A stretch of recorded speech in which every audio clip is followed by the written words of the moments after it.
आपणकर जदि वृष राशि होइथाए तेबे एही भिडियोटी को थरे मात्र शेष पर्यंत देखंतु। वृष राशि व्यक्तिविशेष मानकर जीवन एही दोल पूर्णिमा एवं होली पर्व ठारू बदलिबाकु जाउअछि। कारण ग्रह नक्षत्र मानकर चलन रे गोटे बहुत बड़ परिवर्तन हेबाकु जाउअछि, जहा द्वारा एमानकर जीवन रे चलिथिबा समस्त दुख कष्ट एवं समस्यार अंत हेबाकु जाउअछि एवं एही होली पर्व दोल पूर्णिमा ठारू पुणी थरे एमानकर जीवन रे खुशी फेरिबाकु जाउअछि। देखंतु दोल पूर्णिमा दिन मीन संक्रांति मध्य पड़ुअछि एवं एही दिन सूर्यंकर राशि परिवर्तन मध्य हेउअछि एवं एहा सहित 29 मार्च 2025 को न्यायर देवता कर्मफलर दाता शनिदेवंकर मध्य राशि परिवर्तन हेबाकु जाउअछि, जहा फलरे एही दुई गोटी बड़ ग्रह मानकर राशि परिवर्तन आपणकर जीवन उपरे बहुत बड़ प्रभाव पकेबा पई जाउअछि। तेबे आसंतु जानिबा एही दोल पूर्णिमा एवं होली पर्व ठारू आपणकर जीवन रे कौन सबु बड़ परिवर्तन हेबार अछि। एहा पर्वरु जदि आपणकर भी वृष राशि होइथाए एवं आपण भी ईश्वरंकु सच्चा हृदय रे भक्ति करुथांती विश्वास करुथांती तेबे एही भिडियोटी को लाइक करी कमेंट बॉक्स रे जय जगन्नाथ जय मां लक्ष्मी अवश्य लिखि दियंतु। बंधुगण आमर ही कार्यक्रम आपणकर जन्म राशि चंद्र राशि उपर आधारित। ता सर्वप्रथमे आसंतु जानिबा एही होली पर्व एवं दोल पूर्णिमा परे आपणकर राशि रे ग्रह मानकर स्थिति किपरि रहिब। आपणकर प्रथम भाव रे देवगुरु बृहस्पति विराजमान रहिबे।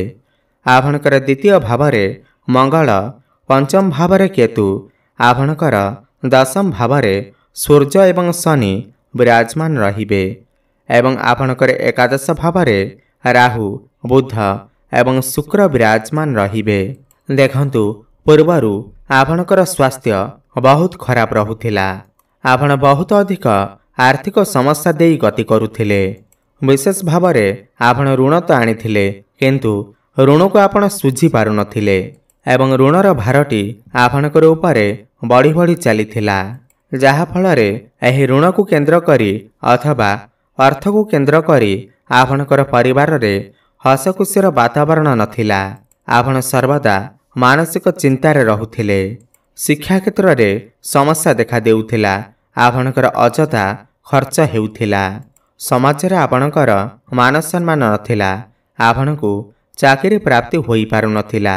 व्यापार वाणिज्य रे मध्य लॉस हेउथिला एवं आपण संतान संतति मानक पई मध्य चिंतित रहुथिले एवं प्रेम जीवन रे मध्य आपणकर समस्या देखा देउथिला।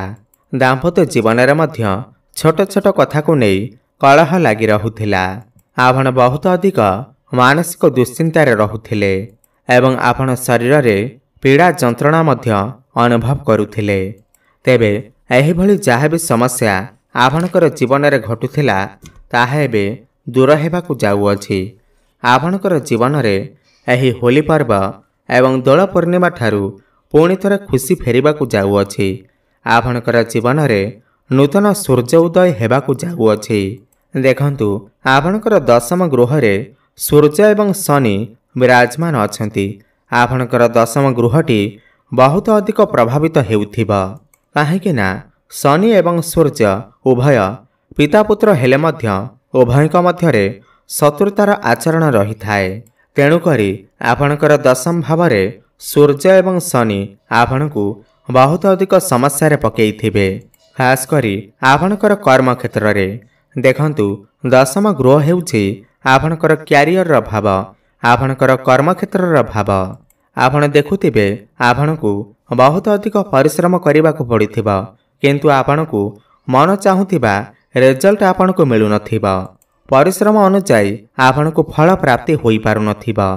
आपण असंतोष रहुथिबे। आपणकर मन रे द्वंद्व रहुथिबा एवं आपणक भितरे अलसुआपण बढ़ी जाइथिबा एवं आपणकर कर्म क्षेत्र रे आय कम एवं व्यय अधिक रहुथिबा। आपणकर इनकम आपणकर परिश्रम अनुसार हेउ नथिबा। कारण आपणकर दशम गृह बहुत भाव प्रभावित हो रही।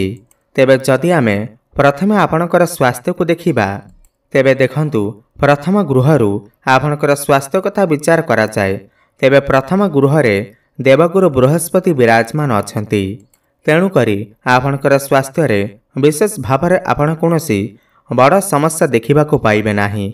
आपणकर टिके किंतु मोटापण बढ़ी जाई पारे किंबा आपणकर आंठू गंठी अंटा हाथ बिंधा भली समस्या देखा देउथिबा किंबा गैस भली समस्या पेटरे किछि समस्या देखा देउथिबा। विशेषकर आपण देखिबे आपणकर मोटापण बढ़ी जाउथिबा। आपण आग अपेक्षा वर्तमान टिके मोटा होई जाउथिबे। आपण जहा खाउथिबे आपणकर डाइजेशन रे समस्या पेटरे किछि समस्या देखा देई पारे। एही भली छोट मोट समस्या आपण देखिबा को पाउथिबे। कोनोसी भी बड़ समस्या आसीबार नाही कारण बृहस्पति आपणकर प्रथम गृह रे विराजमान होइथिबारु आपणको कोनोसी बड़ समस्या देबे नाही। जदि आमे आपणकर आर्थिक स्थिति को देखिबा तेबे आर्थिक स्थिति आपणकर द्वितीय भावर जना जाई थाए एवं आपणकर द्वितीय भावरे मंगल विराजमान अछंती।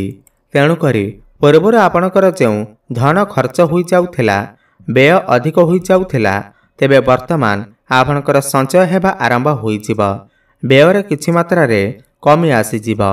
आपण पैसा संचय करिबा आरंभ करिवे एवं आपण जो ऋण आनिछंती एवं ऋण रे आपण ऋणर भार आपणकर ऊपर बढ़ी गलाणी सेथिरु मध्य आपणको मुक्ति मिलि जिवो एवं आपणकर आर्थिक स्वच्छलता बढ़ी जिवो। आपणकर जीवन रे अर्थ को नहीं जो चिंता रहुथिला ताहा दूर होई जिवो। विशेष भाव में आपण अर्थ सेविंग करिबा आरंभ करिदेबे। किछिटा अर्थ आपण संचय करिवे एवं सही अर्थ को आपण इन्वेस्ट करिबा पाई चिंता करि पारंती। जदि आमे आपणकर प्रेम संपर्क शिक्षा एवं आपणकर संतान विषय रे कथा हेबा तेबे आपणकर पंचम भाव रे केतु विराजमान करिसंती एवं मई मास 18 तारिख पर्यंत केतु आपणकर पंचम भाव रे रहिबे। बंधुगण देखंतु खास करी मे मास 18 तारिख परे आपणकु संतान संतति प्राप्ति हेबा पाई बहुत भल समय रही अछि। जो दंपति माने संतानर कामना रखिथिले तो सेमाने मे 18 तारिख परे चेष्टा करंतु आपणकु निश्चिंत भाव रे संतान सुख प्राप्ति हेबा। ता सहित जो माने विद्यार्थी अछंती सेहि मानक पाई मध्य मे मास 18 तारिख परे भल समय आसुअछि। जदि आपणकर किछि एग्जाम अछि किमा आपणकर किछि कॉम्पिटिटिव एग्जाम अछि किमा आपणकर कोनोसी इंटरव्यू अछि तेबे सेथिरे आपणको निश्चिंत भाव रे शुभफल प्राप्ति हेबा। विशेष भाव रे आपण कोनोसी उच्च शिक्षा करिबा पाई बाहर को जाई पारंती। मनपसंदर कॉलेज रे आपण एडमिशन करि पारंती। कोनोसी फॉर्म फिलअप करि पारंती एवं पाठपढ़ा को नहीं किछि ना किछि बड़ डिसीजन आपण अवश्य नहीं पारंती। शिक्षा पाई आपण को टिके वर्तमान अपेक्षा करिबा को पड़िबो काहेकि ना केतु आपण को टिके भ्रमित करुथिबे। आपण जेते पढुथिबे आपणकर मन रहु नथिबो। आपणकर मन डाइवर्ट हेउथिबो।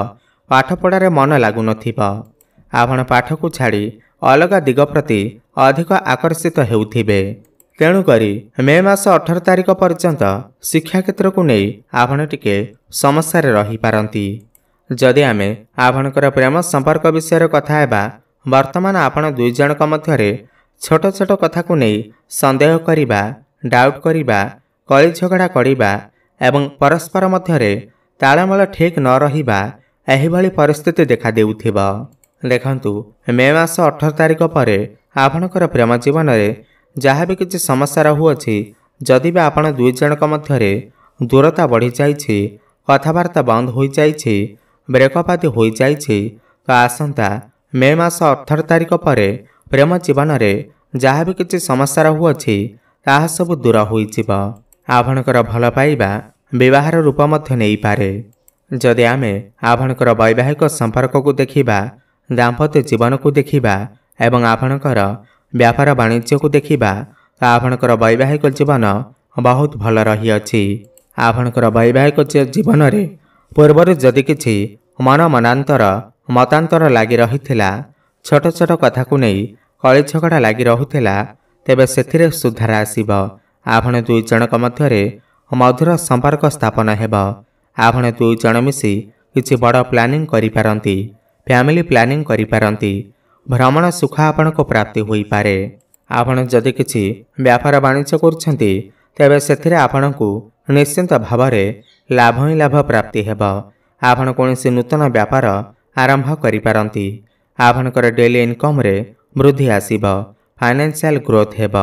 जदि आपण पार्टनरशिप रे कोनोसी व्यापार वाणिज्य करुछंती तेबे सेथिरे आपणकु निश्चिंत भावरे लाभ प्राप्ति हेब। क्यारियर कथा जदि आमे आलोचना करिबा, क्यारियर भावरे शनि थिबा हेतु एवं सूर्य थिबा हेतु आपणकर कर्मक्षेत्र रे वर्तमान टिके समस्या रही अछि। किंतु मार्च मास 29 तारिख परे जेतेबेले शनिदेव आपणकर एकादश भाव को चलन करिवे एवं दोल पूर्णिमा दिन सूर्य जेतेबेले आपणकर एकादश भाव को चलन करिवे ता आपणकर कर्मक्षेत्र रे निश्चिंत भावरे बड़ परिवर्तन आसीबाकु जाउअछि।